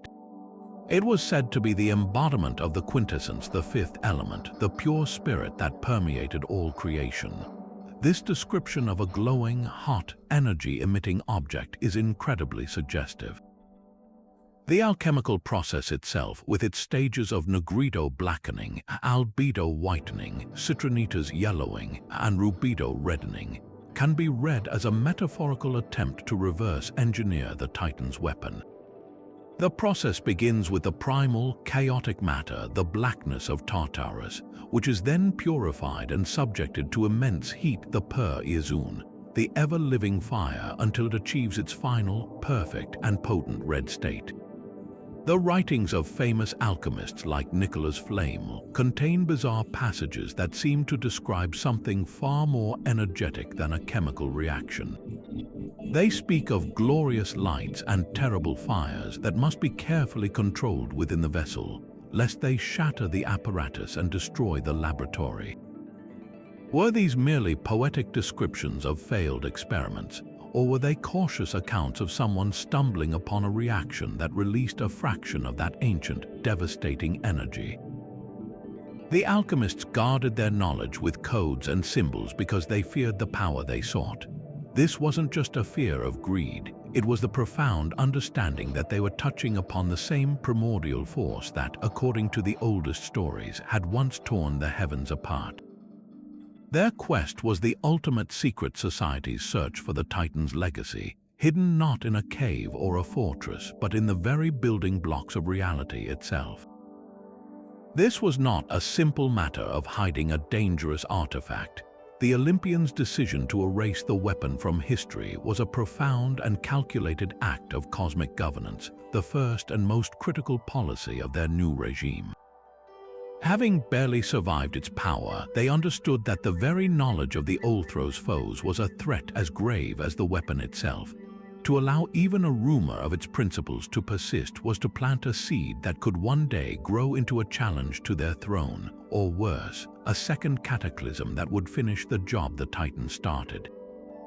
Their mission, therefore, was not just physical disarmament but ideological eradication, a campaign to ensure the concept of such a weapon could never again take root in the mind of God or mortal. The primary motive was, without question, the preservation of their hard-won sovereignty. Zeus had led a rebellion against the old order. He was acutely aware that any power vacuum or moment of weakness could invite another. The existence of a blueprint for ultimate power was an existential risk. If a disgruntled minor god, a rising demigod hero, or even an ambitious mortal king were to uncover the secrets of the plasma weapon, they could amass enough force to storm Olympus itself. The myth of the Titanomachy would cease to be a lesson from the past and become a playbook for the future. By making the weapon unthinkable, the Olympians made their rule unassailable. They replaced the Titan's era of terror with an age of order, but that order was maintained by a silent, unbreakable taboo against even inquiring about the power that made the old terror possible. Beyond political security, there was a genuine, if paternalistic, concern for the safety of creation itself. The Olympians had witnessed the weapon's effect firsthand: the vaporized mountains, the glassy scars on the landscape, the way it threatened to unravel the very fabric of reality. This was not a power that could be safely managed. They understood that mortals, driven by ambition, fear, or greed, lacked the perspective and wisdom to wield such a force responsibly. In the hands of a human, the Ulthro's foes would not be a tool for order but an instrument of absolute, species-ending annihilation. The gods may have been selfish in their desire to keep power, but they were also arguably prudent. They were removing a match from the grasp of children playing in a room full of gunpowder. Forgetting was a form of protection, a harsh mercy imposed on a world not yet ready to handle the fire of the gods. To achieve this great forgetting, the Olympians employed a multi-layered strategy of enforced obscurity. The most direct method was the alteration of the official record. The poets like Hesiod, who served as the historians of the divine, were subtly guided by the muses, daughters of Zeus himself, to emphasize the lightning bolts of Olympus and downplay the terrifying descriptions of the Titans' arsenal. The cryptic verbs like hisontes were left in, but their implications were ignored, explained away as poetic flourish for throwing rocks. The lost epic, the Titanomachy, did not vanish by accident.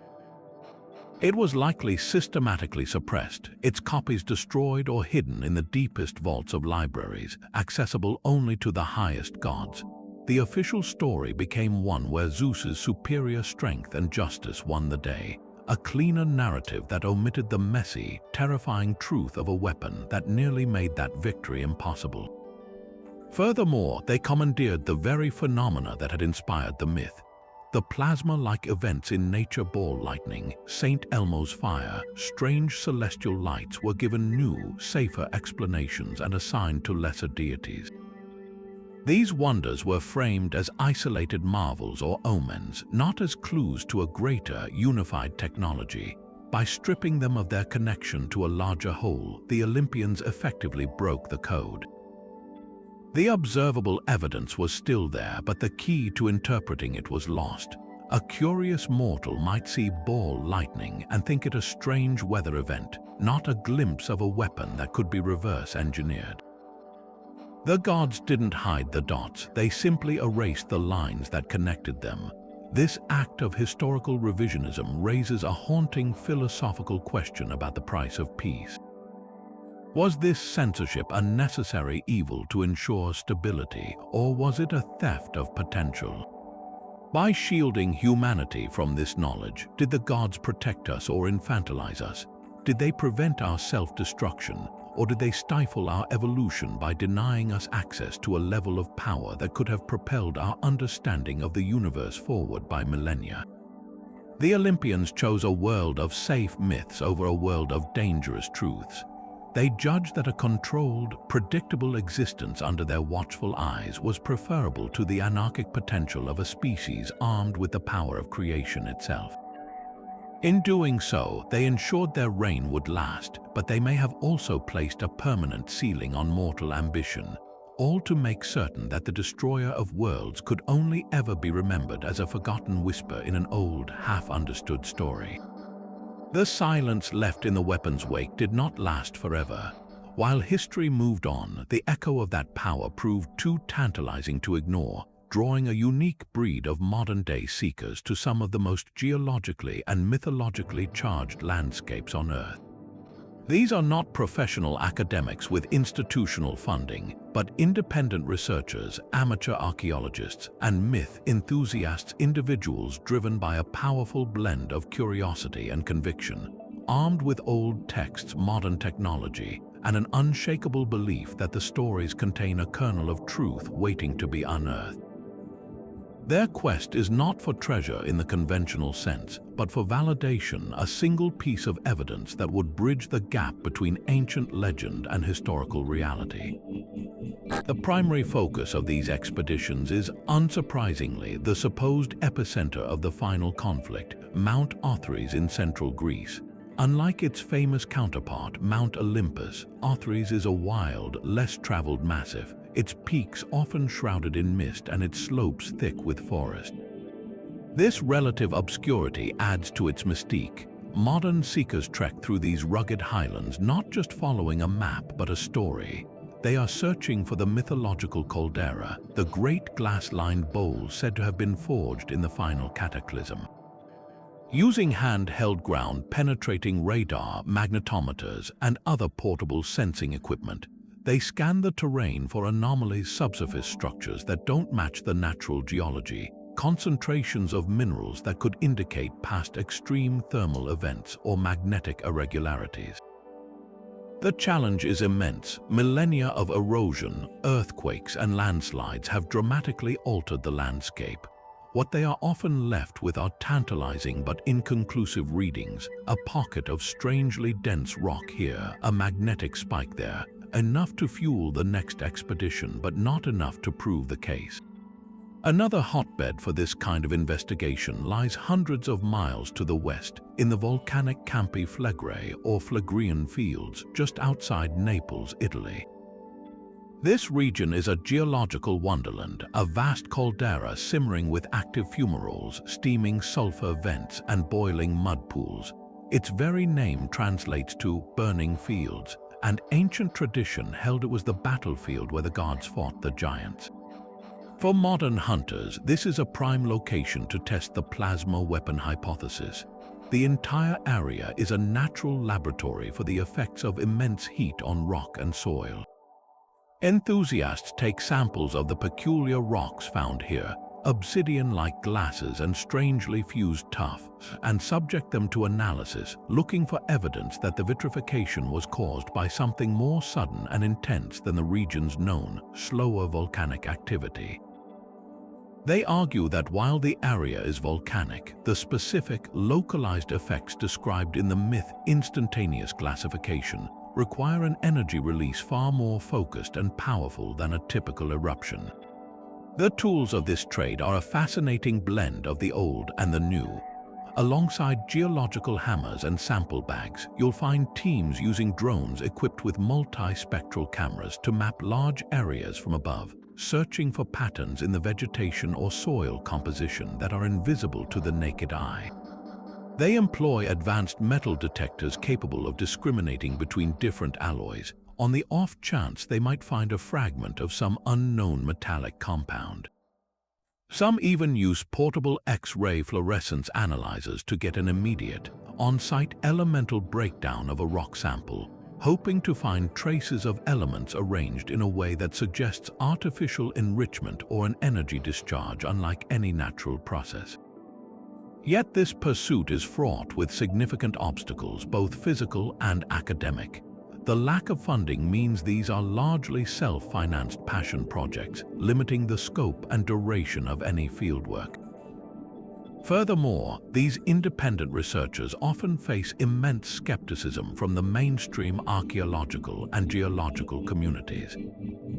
Professionals rightly point to the lack of peer-reviewed evidence, the tendency to interpret ambiguous data through the lens of a desired conclusion, and the immense difficulty of distinguishing between a man-made or weapon-caused anomaly and the countless strange formations created by entirely natural geological processes over millions of years. A glassy rock formation is more often than not just volcanic obsidian. A magnetic anomaly is usually a deposit of magnetite.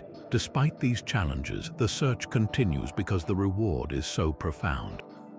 For these modern hunters, finding even the smallest piece of corroborating evidence, a shard of material with a metallurgical signature unknown to nature, an artificially carved channel leading to a vitrified area, an unambiguous ancient depiction of the weapon's use would be a paradigm-shifting event. It would validate not just their own years of effort, but the core idea that our oldest stories are more than just fanciful allegories. They are a challenge, a puzzle box left by our ancestors, waiting for the right key to unlock its secrets and reveal a past far more incredible than we ever dared to believe.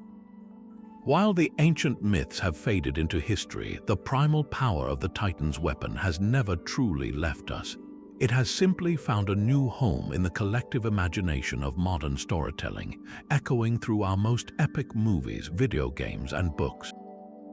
This translation from ancient text to digital screen proves that the concept of a universe-shaking energy weapon taps into something fundamental within us, a fascination with absolute power that continues to captivate audiences worldwide. Perhaps the most direct and visceral modern portrayal comes from the critically acclaimed God of War video game series. The games are a masterclass in translating mythological scale into interactive spectacle. While Kratos famously wields the blades of chaos, the true cosmic threats are the weapons of the gods themselves, which feel like direct descendants of the Olympians' foes. Poseidon's control over water isn't just about waves. He manifests colossal aquatic tentacles and leviathans made of pure energy. Helios doesn't just shine. His very essence is a blinding, concentrated light that can be weaponized. And Zeus's lightning is portrayed not as simple electricity, but as a raw, crackling force of divine will that can reshape the battlefield.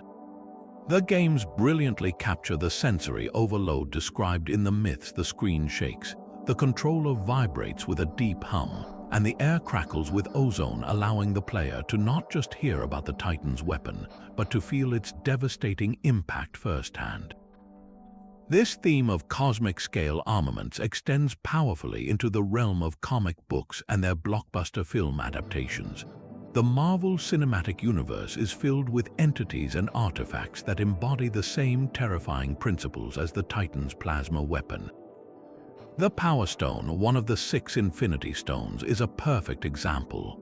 When wielded, it doesn't just shoot a beam. It unleashes a wave of purple, universe-erasing energy that vaporizes everything it touches on a planetary scale.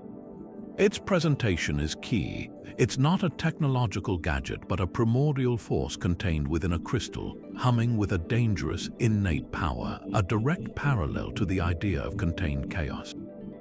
Similarly, the character of Surtur from Thor, Ragnarok, is essentially a walking, talking personification of the Titan's weapon. His ultimate goal is to plunge his sword, the Twilight Sword, into the heart of Asgard to trigger Ragnarok, an event that will literally set the entire world aflame in a cataclysm of fire and energy. He is not a strategist, he is an elemental force of destruction, and his weapon is an extension of his very being, much like the Titans of old.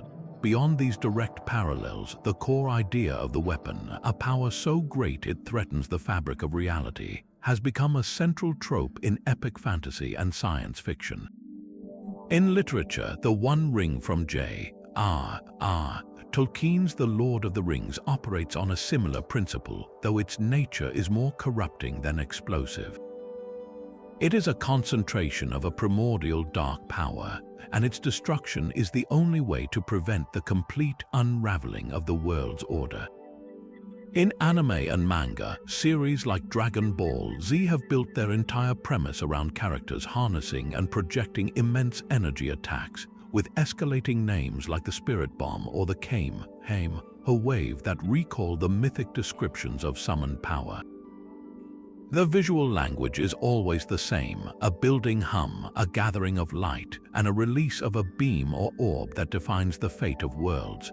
This enduring appeal speaks to a universal human fascination with the ultimate power fantasy, but also to a deep-seated anxiety about the responsibilities and dangers that come with such power. We are drawn to stories where heroes and villains wield these forces because they act as morality plays, asking us what we would do with such capability and reminding us that the greatest weapons are often those that test our humanity, not just our strength. This pursuit of ultimate power, this reliance on a weapon that could unmake creation itself, forces us to ask a difficult and timeless question. Did the very thing that made the Titans nearly invincible also contain the seeds of their own destruction?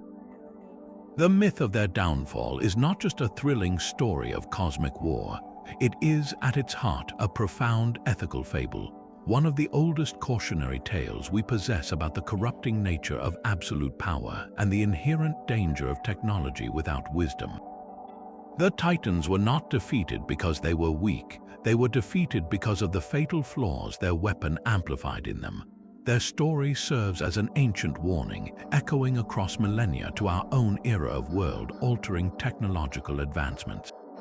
The first and most glaring flaw was their overwhelming arrogance, a hubris born from the certainty of their own invincibility. For ages, the Overthrow's foes was the ultimate deterrent. No rebellion could stand against it, no challenge could not be met with utter annihilation. This unchallenged supremacy bred a toxic complacency. Why develop complex battle strategies when a single gesture could obliterate an army? Why cultivate alliances or practice diplomacy when your will could be enforced instantly with a beam of light? Their entire society and military doctrine became reliant on a single, overwhelming tool. This left them intellectually and strategically stagnant. When Hermes' sabotage neutered that tool, they were utterly unprepared. They had no backup plan, no secondary tactics to fall back on. Their warriors, accustomed to winning battles without effort, were thrown into disarray. Their command structure, built on the absolute power of a few individuals, fractured under the pressure of a real fight. Their weapon became a crutch, and when it was kicked out from under them, the entire Titan regime collapsed. They were the architects of their own defeat, not through weakness, but through an over-reliance on a power that made them forget how to fight, how to adapt, and how to truly rule without the constant threat of oblivion. This arrogance was compounded by a critical and damning blindness to the world around them. So focused were they on the macro-scale application of their power, vaporizing mountains, shaking the heavens, that they became oblivious to the subtle shifts happening right under their noses. Their greatest threat did not come from a frontal assault, but from a whispered conversation, a betrayal they never saw coming because they couldn't conceive of a threat that didn't announce itself with a building hum and a searing light. They failed to understand the most powerful weapon of all, intellect. Prometheus, whose very name means forethought, represented everything their philosophy had forgotten. They valued sheer force, he valued cunning and foresight. They believed in overwhelming power, he believed in precise strategy. In dismissing these softer skills as irrelevant in the face of their plasma beams, they created a critical vulnerability within their own ranks. Their weapon made them focus on the spectacular at the expense of the significant, blinding them to the fact that the most dangerous ideas are not those that shake the earth, but those that change minds in the shadows. Perhaps the most poignant moral failure was their utter lack of empathy or any sense of custodianship over the world they ruled. The Olympians' foes was not a precise instrument, it was a weapon of mass destruction whose collateral damage was the very fabric of creation. They used it without a second thought, scarring the planet with glassy craters and scorching the upper atmosphere, treating the cosmos as their personal battlefield with no regard for the long-term consequences. This stands in stark contrast to the Olympians who, for all their flaws, were gods of specific domains of the hearth, the harvest, the sea. Their power was intertwined with the health of their realms. Zeus's victory established a world where divine power came with divine responsibility, a concept utterly foreign to the Titans. Their weapon was the ultimate expression of a disposable mindset. If something challenges you, erase it. If the landscape is in your way, vaporize it. This lack of care for the very world they claim to rule highlights a profound emptiness at the core of their power. It was power for power's sake, a force without a purpose beyond its own application.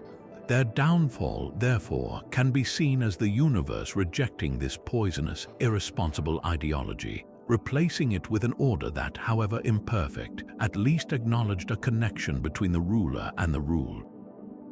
Ultimately, the myth of the Titan's weapon transcends its ancient origins to speak directly to the central anxiety of our own technological age. We stand on the precipice of our own potential Titanomachy, wrestling with the ethical implications of artificial intelligence, genetic engineering, and autonomous weapons systems. These are our versions of the Olympians' foes' technologies of such immense power that they could redefine life itself or end it. The ancient warning is clear: a tool is only as wise as its wielder. The Titans had the ultimate tool, but they lacked the wisdom, the empathy, and the humility to wield it responsibly. They saw its destructive potential but were blind to its corrosive effect on their own character and their duty to the world. Their story cautions us that the relentless pursuit of power without a parallel pursuit of wisdom is a path that leads only to one place: a smoldering crater where a mountain once stood, and the chilling silence that follows a power that could no longer be controlled. The question the myth leaves us with is not whether we can build such powerful technologies, but whether we, unlike the Titans, can develop the moral foresight to deserve them. Perhaps more than any other myth, the story of this lost weapon speaks to a duality deep within the human spirit, an awe-struck fascination with absolute power, paired with a primal fear of the forces that such power unleashes. We are drawn to the idea of the Olympus foes because it represents the ultimate fantasy of control, the ability to reshape reality itself with a thought to stand unchallenged against any threat. Yet simultaneously, we recoil from it because we instinctively understand that such power is a two-edged sword that inevitably severs the wielder from their own humanity. This internal conflict is the true legacy of the Titans, a story that has played out again and again throughout our history, not with plasma beams, but with every transformative technology we have ever created. The myth holds up a mirror to our own ambitions, showing us that the desire to grasp the fire of the gods is as old as consciousness itself, and the terror of being burned by it is just as ancient. This timeless narrative also forces us to confront a profound and unsettling question about our own past. What does it mean that such knowledge was lost? The Olympians' great forgetting feels less like a tidy ending and more like a haunting omission. We are, by nature, a species of builders and knowers. The idea that our understanding of the cosmos so advanced it borders on magic could simply vanish from the world creates a deep sense of absence, a phantom limb of collective memory. It suggests that our linear progression from primitive to advanced might be a comforting illusion. Instead, history may be a cycle of rising and falling, of brilliant dawns and catastrophic twilights, where great lights are kindled only to be snuffed out, leaving behind little but confusing legends and unexplained ruins. This loss whispers the terrifying possibility that we are not necessarily moving toward a greater future, but wandering in the long shadow of a greater past we can no longer comprehend. Our relationship with that vanished past is profoundly melancholic. We are like orphans searching for our origins, piecing together our identity from fragments of a story we're not sure we believe. The scattered clues, the vitrified forts, the anomalous slag, the consistent descriptions across cultures, are like echoes in a vast canyon. We hear the sound, we know it signifies something monumental, but the source of the noise remains forever out of sight, leaving us to wonder if we are hearing the ghost of a real event or just the wind playing tricks on our imagination. This search is driven by a yearning to reconnect, to prove that the wonders our ancestors described were not just products of a vivid imagination, but reflections of a reality that once was. We want their world to have been as magnificent and terrifying as they said it was, because that would make our own place within the long arc of time feel more significant, more connected to something epic. In the end, the myth of the Titan's weapon endures not because it answers our questions, but because it validates our deepest anxieties and our most soaring hopes. It tells us that the fear of technology outstripping our wisdom is not a modern condition, but a fundamental human drama as old as story itself. It acknowledges our longing for a time of giants and wonders while cautioning us about the price of such wonders. And most importantly, it leaves the door to the past ever so slightly ajar, allowing a sliver of light to fall through a persistent, tantalizing hint that the greatest secrets of our world are not ahead of us, waiting to be discovered, but behind us, waiting to be remembered. The legacy of the Titans is not a weapon of plasma, but a question etched into our collective soul. Are we wise enough yet to be trusted with the fire? And so, we are left standing at the edge of a vast and silent mystery, gazing into the depths of a past that refuses to give up all its secrets. The true nature of the Titan's weapon, the Olympus foes, remains one of mythology's most tantalizing and impenetrable enigmas, a puzzle box from the dawn of time for which we have lost the key. We have traced its echoes through crumbling texts, deciphered its possible blueprints in the behavior of ball lightning, and even followed its hypothetical scars across the geological landscape of our planet. We have explored it as a metaphor, as a suppressed technology, and as a divine force. Yet, for all our searching, its ultimate truth slips through our fingers like smoke, forever retreating just beyond the reach of definitive proof. This is not a failure of our inquiry, but rather the very essence of its power, the enduring allure of a question that may never be fully answered, a secret the old gods took great pains to ensure would stay buried.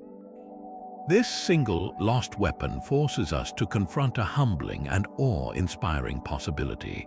If something of this magnitude could be so thoroughly erased from common knowledge, what other unimaginable wonders and terrors from the age of the Titans might still lie hidden from history?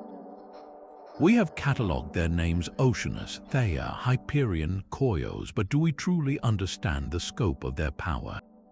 We know them as personifications of earth, sky, and light, but what if these were not mere poetic titles? What if Hyperion's command over celestial light included the ability to manipulate time and space itself? Or if Tethys, the great nourisher, held the biological secrets to creating and sustaining life in its most primordial forms? The weapon we have pursued may have been merely one tool in an arsenal of cosmic-scale abilities that defy our modern comprehension, a single chapter in a user's manual for the universe that has long since been burned. Consider the profound silence that surrounds the other Titans, figures who loom in the background of the myths but whose full capabilities are never detailed. What forgotten arts did Mnemosyne, the Titaness of memory, possess?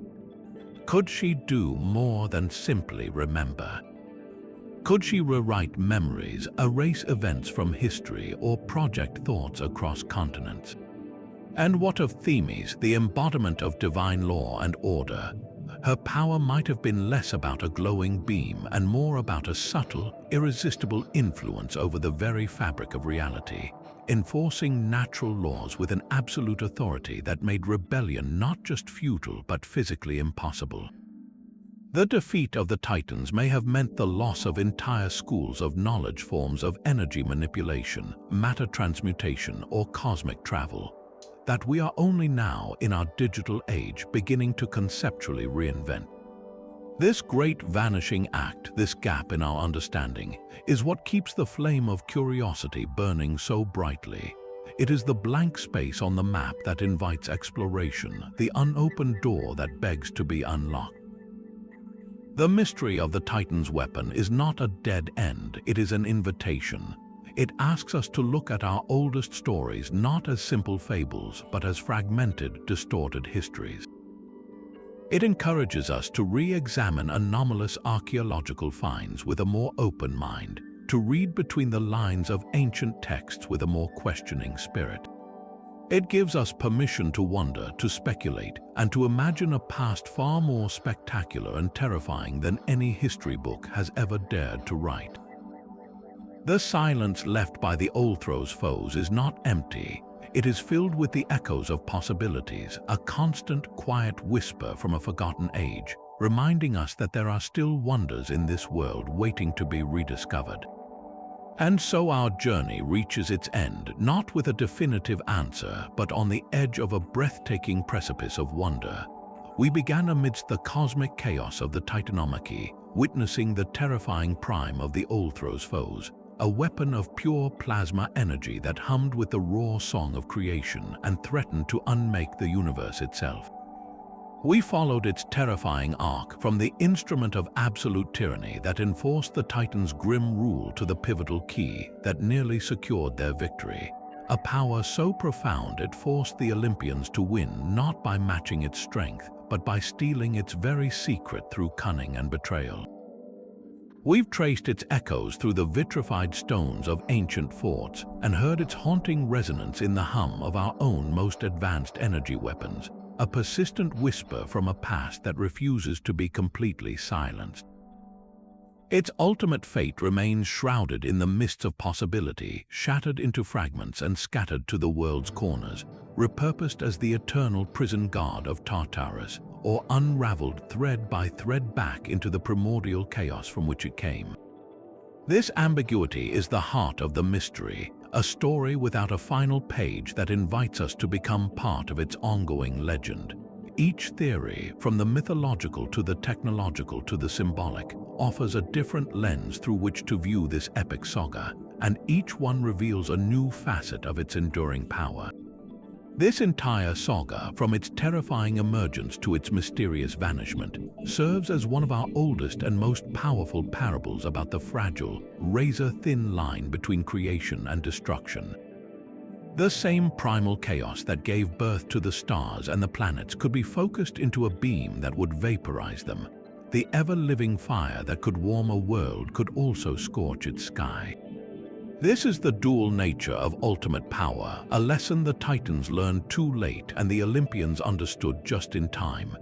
It is a lesson that echoes profoundly in our own era, as we stand on the brink of grasping technologies, artificial intelligence, genetic engineering, quantum power, that hold the very same terrifying and magnificent potential.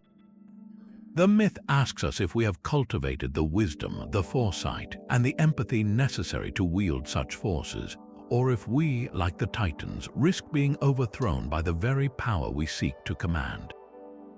The story of the Titans' secret weapon is far from over. It is simply waiting for the next chapter to be written, and that chapter can be written by you.